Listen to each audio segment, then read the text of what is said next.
กาวกระช่างหั่นล่ะวะพอได้กาวตัวใดกาวป้องเนี่ยกาวเนี่ยก็แม่นล่ะกระช่างป้องหั่น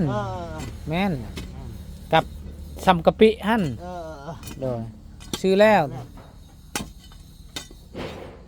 ลืมอยู่เฮือนลืมรถตอนนั้นเด้ซื้อปะใส่รถโตของลูกสาวบ่แม่นว่ากะช่างอะไรบ่แม่นกาวตัวนั้นแหละกะกาวกะช่างคือกันแหละมัน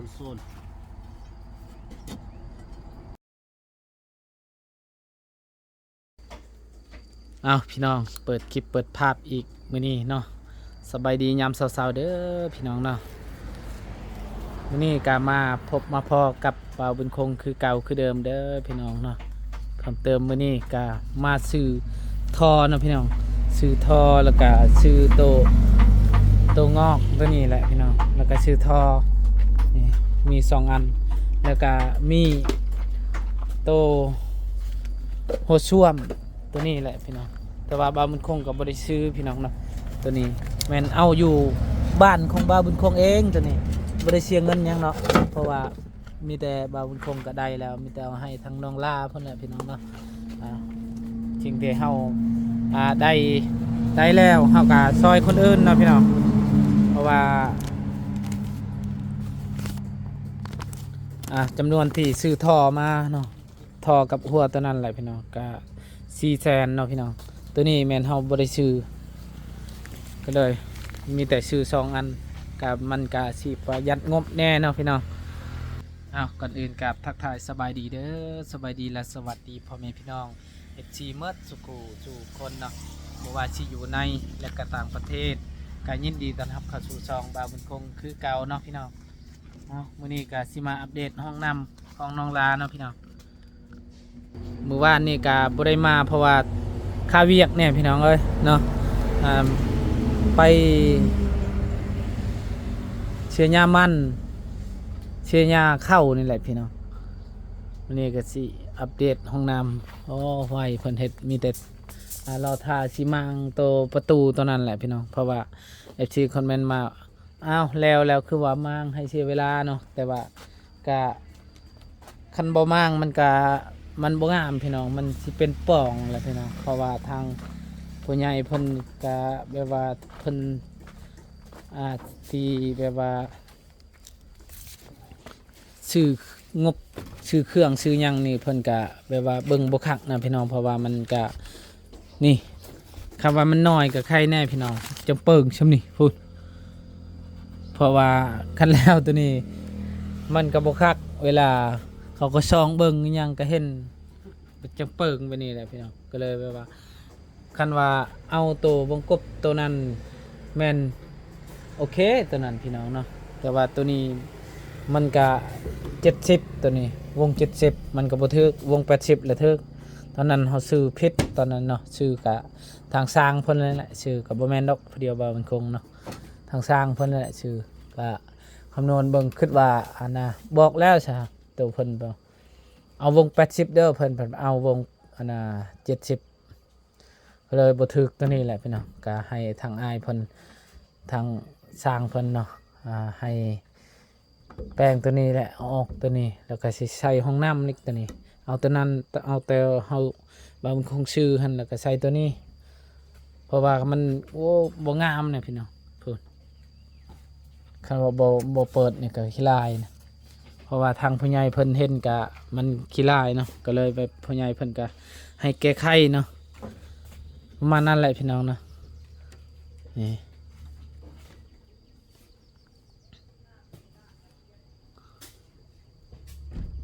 มีแต่ทางไอ้สร้างเพิ่นเฮ็ดโตสิ่งที่อันนั้นก่อนเพราะว่าทางแม่ตู้เพิ่นก็ยังต้มต้มไก่อยู่เพิ่นว่าเนาะแล้วก็สิจำฮีดสบายดีเด้อแม่ตู้เด้อโดยใช่น้องลาไปใช่ไปชักให้โดยแล้วแหละยังบ่แล้วยังบ่แล้วโดยได้ชั่วโมงนึงโดยจังได๋เพิ่นก็มาเนาะโดยใส่ไก่เจ้ายังต้มอยู่โดยเพิ่นกาสิจำฮิตเพราะว่า ทางบ้านบ่าวบุญคงก็ประมาณนี้แหละพี่น้องเพราะว่านี่เพราะว่าทางฮิตคลองเฮานี่แหละพี่น้องถ้าว่าบ่จำก็มันก็สิเป็นแบบว่าเป็นไข่เป็นหยังนี่แหละเพราะว่าเฮาถือศาสนาพี่น้องมันก็แตกต่างเนาะศาสนาพุทธมันก็แตกต่างเพราะว่าเฮาก็หลายคนถือศาสนาพี่ก็เลยแบบว่าคันว่าสิเฮ็ดแบบว่าให้มันกระเทือนเฮือนอีหยังนี่ก็เฮาต้องได้จำฮีดก่อนเนาะจำกับไก่ตัวหนึงก็เลยให้เพิ่นจำฮีดก่อนทางอายสร้างเพิ่นก็เฮ็ดสิ่งที่อันน่ะตัวเฮาเฮ็ดตัวเฮาซื้อนี่แหละเนาะซื้อท่อซื้อหยังให้เพิ่นทีนี้ก็ให้ทางน้องลาเพิ่นทมอีกจังได๋ตัวนี้เพิ่นก็สิเทพื้นเลยตัวนี้เนาะไอ้ช่างเนาะโดยสบายดีเด้อไอ้เด้อ สบายดีน้อง เด้อได้ตัวนี้ก็ขุดแล้วเนาะโอ้ เรียบร้อย คักแล้วเรียบร้อยแล้วบาดนี้เนาะโอ้คักอันนี้โอ้คักเลยนะเจาะเป็นหูข้างแน่เนาะพอดีทมนี่โอ้คักแล้วเนาะไอ้เนาะมันกับทอมันกับบ่แตกอีกเห็นเอาได้ทมตัวนี้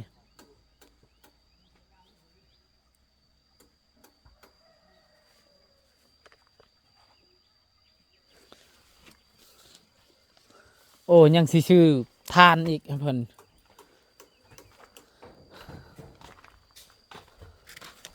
ชื่อมื้อหนาก็ได้ทานเนาะไอ้เนาะทานเอา2เป้าบ่ ใส่ ซื้อเลยได้สิปิดเลยได้ บ่ สิปิดปากท่อเลยใส่ โดย ซื้อมื้อนี้เลยบ่ ซื้อโลดคือกับข้อคอนนี่เด้อ โดยเอาแล้วลืมเลยได้เมื่อกี้นี่เด้ไอ้บอกว่าชื่อคอน เป็นยังไง คอนตียางเนาะไอ้เนาะ เออ โดยลืมแล้วได้เฮาก็ได้เมื่อกี้นี่พอดีมา ห้า ซื้อ จีนบอกคอนเคาะกะโลเด้อ โดยนะ จีนมา มี มี โดย จีนเอง บ่ตัวนี้อันนั้นอันสิเทคานตัวนี้ตัวเทิงนี่ยังแต่ทาตัวนี้เนาะ แม่น เทบาดเดียวเลยเนาะ เดี๋ยวเทบาทเดียวเลย โดย มืออื่นเลยเอากับดินบล็อกพอเลยได้ เอาดินบอกบ่พอบ่ บ่พอแล้ว โดยเอาจักก้อนดินบอกให้ประมาณ สาวก้อน โดย เพื่อได้สิตั้งหัวซ่วมแน่ โดย ตั้งหัวซ่วมตัวนี้ยังบ่พอ โอเคมีแต่ว่าสิลมนำทางเบาเสียงเพิ่นให้เบาเสียงเพิ่นแก้ให้สาวก่อนเนาะ แต่สาวก้อนจะต้องซื้อเพื่อแต่ตัวนั้นโลด ซื้อ30เลยใช่ เนาะ 30โดยซื้อ30ก้อนพี่น้อง คนใดมานำเลย โดย ซื้อเพื่อเลยเดี๋ยวเก็บเพียงตัวนี้ โอ้ไวเนาะเจ้าก่อนไอ้บ่ยากก่อนเนาะ ไอ้เขาก็แล้วได้บ้านนี้แล้ว เด้อ 3 โมงของเมื่อวานนี้ เออ แต่โอ้ยแล้วเพิ่งแล้ว 3 โมงกันแล้ววันนี้ 3 โมงของเมื่อ3 โมง โดย แล้วไว้เนาะก่อน โดย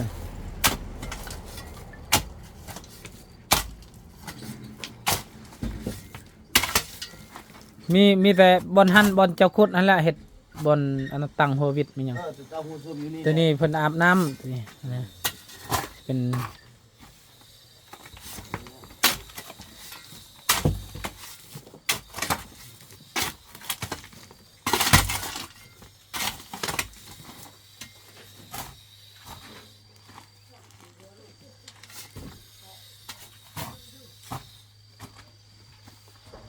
หัวซุ่มเลย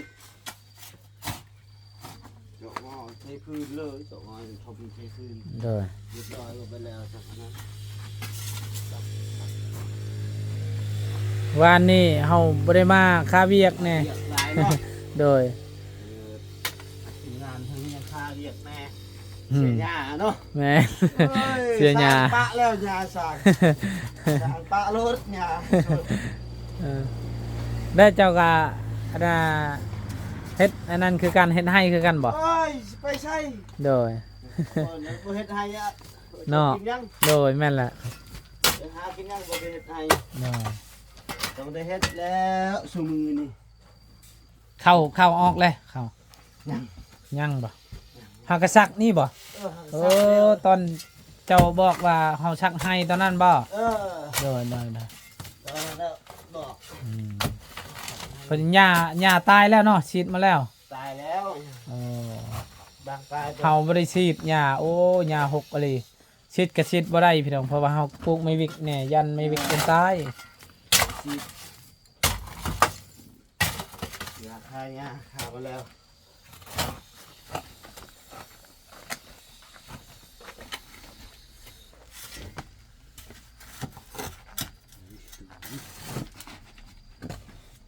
พี่เลือดถอใช่ไหม อืม ปลาหู อืม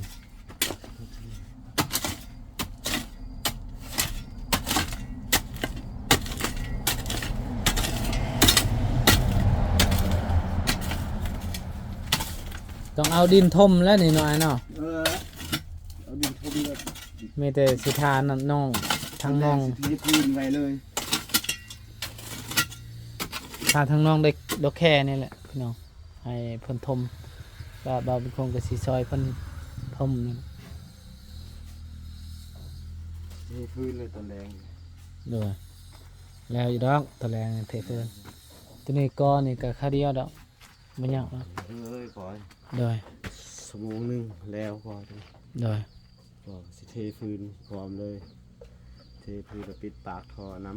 ำ เด้อมีแต่ชื่อเพิ่มอีกเนาะตัวนี้เนาะบ่พอ จะ30ก้อน เด้อ โอเคเราซื้อเพิ่ม30ก้อนโอเคสตาร์ทหัวส่วม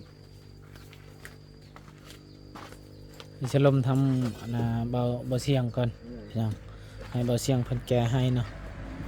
เพราะว่าเพิ่นก็มีรถใหญ่เนาะ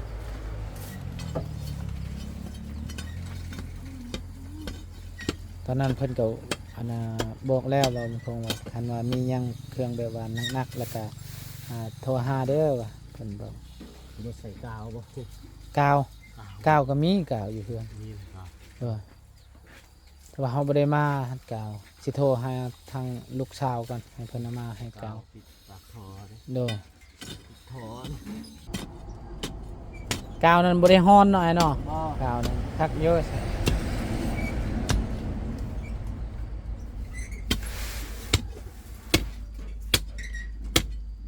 จะหิน เป็นลาย นี่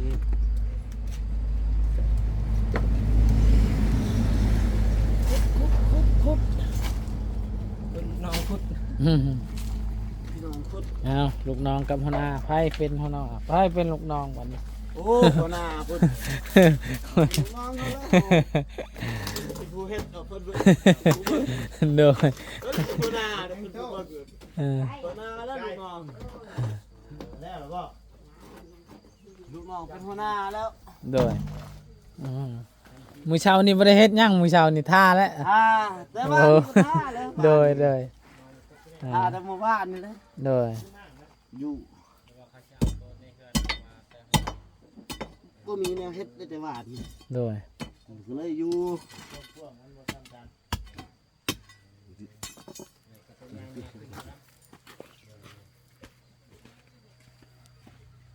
มันเยอะ เป็นไงมาเทพื้นขึ้นไป โดยคันมีวงกบเมื่อวานนี่ก็แล้วเนาะ แล้วเลย โดย แต่ว่าดิมุงรถไปเสานี่ เพราะว่าโทรหาทางน้องดอกแคเพิ่นว่าหันมีแต่มื้ออื่นเฮาสิไปซื้อไก่แล้วเพิ่นสิจำฮีดนี่แหละพี่น้องจำฮีดแล้วให้เพิ่นนั้นเพราะว่าคันว่าทางสร้างเพิ่นก็บ่กล้าแล้วมางเมื่อวานนี้เนาะ ดันพิธีเขา โดยเผ็ดแล้วมันยากเนาะ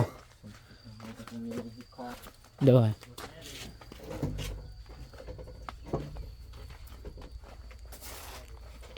โอเคเอาไปสิ เขาตีบ่เขาตีชกเอ้ยใช่เขาตี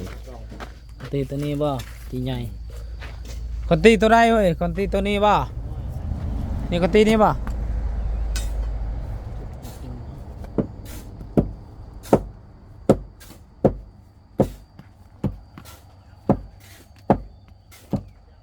จักมือเลยเห็ดนี่3เนาะ 3 มื้อ 3มือนี่4มือนี่เนาะ 4มื้อนี้ ประมาณอยู่ยัง4มือบ่ฮอดดอก สำนั้น ประมาณนั้นแล้วเนาะ ที่ เด้อ ตายเนี่ยมันขาดเรียกปันได โดย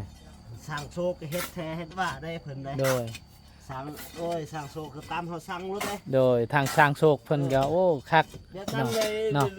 ลูกน้องจะมีคัก จวดจ้าดเลยเนาะ แล้วเอาใจเฮาเห็นบ่ โดยไว้นั่นล่ะเฮาจึง คักแล้วเลย จึงไปนำกันถึกเห็น กันเห็น โดย สั่นเอ้ยจะซอจะเที่ยงกันโอ้ย บ่คักเนาะ บ่ได้แล้ว โดย เดี๋ยวเฮ็ดเวียก คือทางอายก็คักอยู่แบบว่า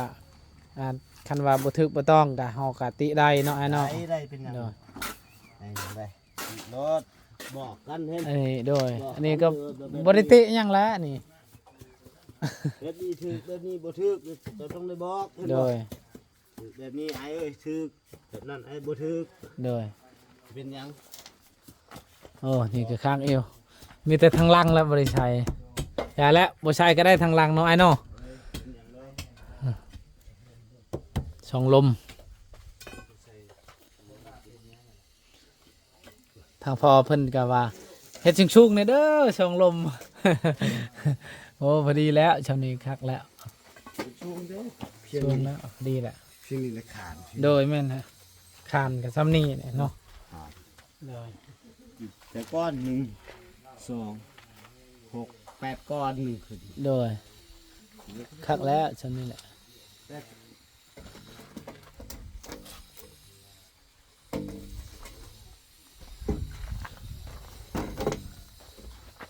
บ่อร่อย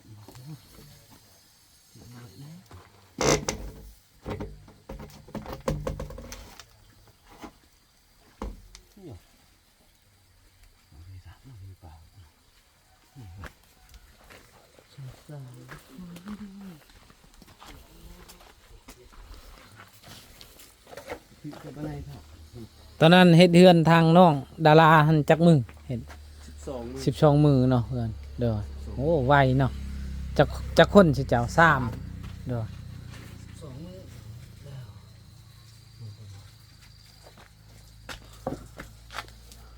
โอ้อยู่นำกันดนนะก็บ่ได้ถามชื่อถามอิหยังแน่เนาะ นั่นได้ชื่ออายบ่ ซื้อย่า ชื่ออัญญาเนาะโดยช่างอัญญาเนาะโดยสบายเพราะว่าคันมื้อหน้ามื้อในเพิ่นก็อยากถามว่าไปหาสร้างอัญญานี่เด้อเฮาก็สิไปหานะโดยพอยังก็พอซามอนบ่โดยทางอายเพิ่นโอ้บ่ได้ธรรมดาอัญญา ทางอัญญา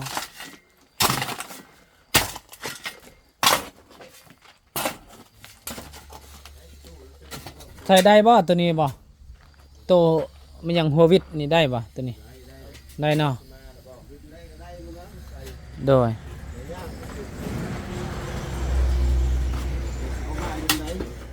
โดยโอ้รุ่นตัวนั่งเลยคักได้เนาะฮะ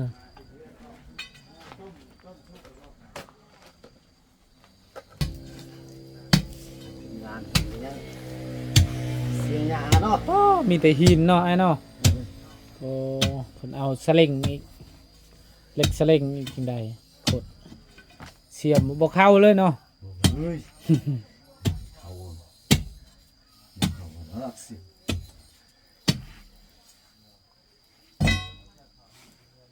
อย่างเดียว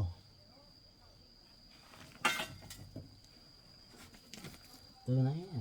หวานทำ มางตัวนั้นก็ไวเนาะไอ้เนาะมางคาเดียวเนาะตัวนั้นประกอบหั่นชาเนาะ เบิ่งครับ ประกอบหั่นชาเนาะ มาง เบิ่งก็แล้วแต่จะไหวสักชาแล้วบ่ฮู้กันนะ โดย ไหวก็ดีสาเช่นได้เบิดบ้างเท่านั้น โดย จะเป็นแล้วได้มางเลย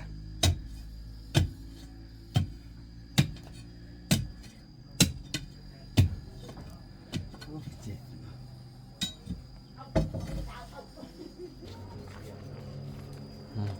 แล้วเราบ่แม่ตู้ โอ้ย นี่พี่น้องเลยก็ประมาณนี้แหละเนาะเพิ่นก็สิจำหิดจำคลองเนาะตามที่เคยเนาะ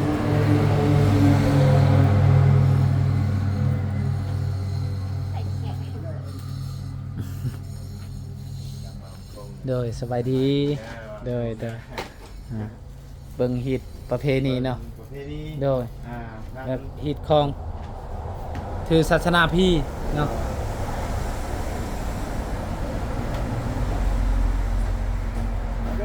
โดยสบายดีเด้อพอเด้อโดยเอาเฮ็ดรถได้พอได้ เฮ็ดตามฮิตตามคลองเฮานี่แหละเนาะ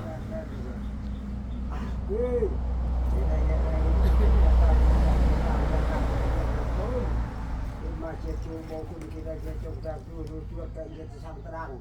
ที่ก่อนเจ้าทุกเรื่องยาวทีมงานแล้วตะไปเรียนตัวเลย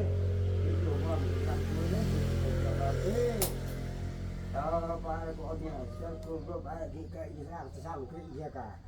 เช็ดชูโมคุณหรือว่าคะแนนหรือว่าโบนเราเนี่ยต่างเท่ที่ทำช่วยเราทุกเราช่วงเราเจาะเราช่วงทำไมที่จะเป็นก็เท่าเท่เยอะโอ้โหเลย หับแล้วคันว่ามันแบดกับมันโกบแล้วก็มันฮับเพิ่นสิฮับนะ คำว่าง่ายแบบเดียวกันนี่ บ่ฮับ บ่ฮับ โดย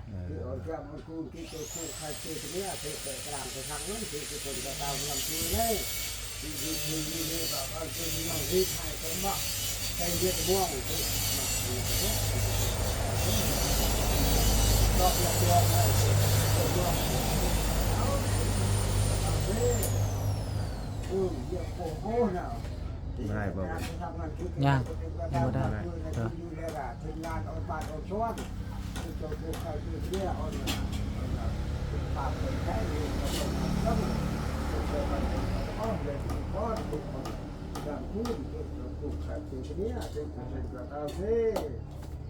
เออ เหยียบโอ้โหน่ะ ได้ฮับแล้ว คือจ่าคือเด็กนายยังจ่าคือจ่าบ้านจ่าชวนเนี่ยคือเอาเจาะลีดูดูเอามือเตะมือพระคือชุมัดแล้วมันย่อมคือเอาหน้าเจ้าเจ้าเป้าเต้าเราดูดิคือเราเดียวนะปลายเด้คือเอาเป็นเต้าเต้าเนี่ยเอาเจาะเรียบร้อยคือก้อนคือเป็นคือได้คือเป็นเต้าเต้าเนี่ยคือคือร้องคือเจ้าเจ้าคือเนี่ยเจ้าปัดปัดก็คือเอาเจ้าคือตามเรื่องเนี่ย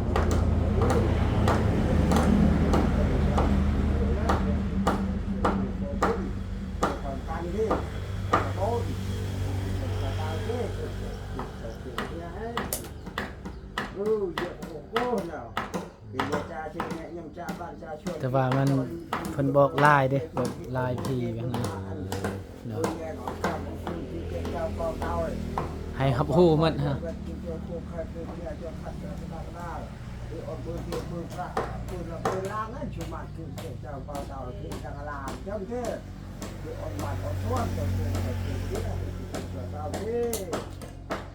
อย่าโกโก้นะคุณจ่าจริงเนี่ยจ่าจริงเนี่ยนายยังคุยให้เบอร์ได้ว่าเบอร์เชื่อว่าป้ายเชื่อว่าคือชนะไปจ่าเราไม่จ่าเจ้าเราเจ้าคือจ่าจริงเนี่ยสิคุณดูดีเลย ฮิตเจ้าสมัยเนาะ จ่าจริงเนี่ย ศาสนาพุทธบ่ นี่ เด้อ อย่าโกโก้นะ พุ่งขึ้นในนั้นได้ใช่ไหม บ่เป็นหยัง บ่ เนาะ เป็นหยังบ่บ่ได้บ่แบบ เด้ทำแล้วแล้วบัดนี้ แล้วบ่เป็น แล้วเว้ย โดย เวลาได้ดีเนี่ยบอกคนชื่อนะ โดยเนาะ เอ้ยที่ได้เนี่ยยังตั้งใจที่เจ้าคุณใครเจ้าเนี่ยที่เอาเจ้าเตาปีป้าหางที่โอ้ยเจอปัญหาอีปัญหาก็ที่เบ็ดเราเอาลานไปเทียมคือเอาเบ็ดสามคนเนี่ยที่ทำดังโถ่อ้าวอย่ามา เรียบร้อยบัดนี้ เอาเรียบร้อยแล้วเด้อแม่ตูเด้อมีแต่ทางให้ทางสร้างเพิ่น มามากเอาเลย โดยแม่นล่ะตัวนี้จะนัดมางตัวนี้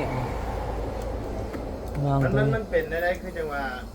นี่นะแบบว่ามันจะเปิ้งนี่นะเห็นบ่ เออ จึงให้เพิ่นแบบว่ามางเบิ่งก่อน ท่านเอาตัวนั้นมาใช้ โดยเอาตัวนั้น80วง80ทึก 80นึงถึกเนาะ โดยตัวนี้70เด้นี่เห็นบ่มันใหญ่พุ่นนะนี่นะพุ่นจนเอามือก็ได้นี่ เป็นในนั้นเด้อทาง FC เพิ่นก็คอมเมนต์ว่าโอ้คือมางเฮ็ดหยังว่าเฮ็ดเรียบร้อยแล้วคือมางว่าให้เสียเวลาแต่ว่ามันก็บ่คักนะเด้อ หรือว่าเอาไม้มาใช้แถวนี้ก็ ก็บ่งามอีก บ่งาม โด เนาะ ยก็เลยว่าทางอายเพิ่น อ้าย ทางพ่อเพิ่น แนะนำว่าให้ซื้อตัวนั่นเลยว่าแก้ไขเลยตัวนี้ว่าเท่าใด แก้ไขให้ โดย มันต้องบอก โดยทางผู้ใหญ่เพิ่นแหละ กองใหญ่เนาะ ไม่ดี เฮ็ดหยัง ตำแจ้ว ทำแก้ว โดย เดี๋ยว แม่ตู้มีแต่ให้เพิ่นมางเลยเนาะบัดนี้เนาะแล้วเนาะ เรียบร้อย โดยเอามีแต่สิบอกทางให้สร้างเพิ่นก็ดำเนินเฮ็ดเวียกเลยพี่น้องเนาะเพราะว่าเพิ่นกระทาแต่ว่าอันนี้เนาะเอาบัญชาเลยได้บาทนี่แล้วเนาะโดย ทำจะได้ เอาพี่น้องเนาะกะบ่าวบุญคงกับสิขอจบคลิปปิดคลิปไว้เพียงเท่านี้ก่อนพ่อแม่พี่น้อง FC เมื่อสุขทุกคนที่ติดตามเนาะแล้วคลิปนี้บ่าวบุญคงกับสิขอคำว่าสบายดีเด้อ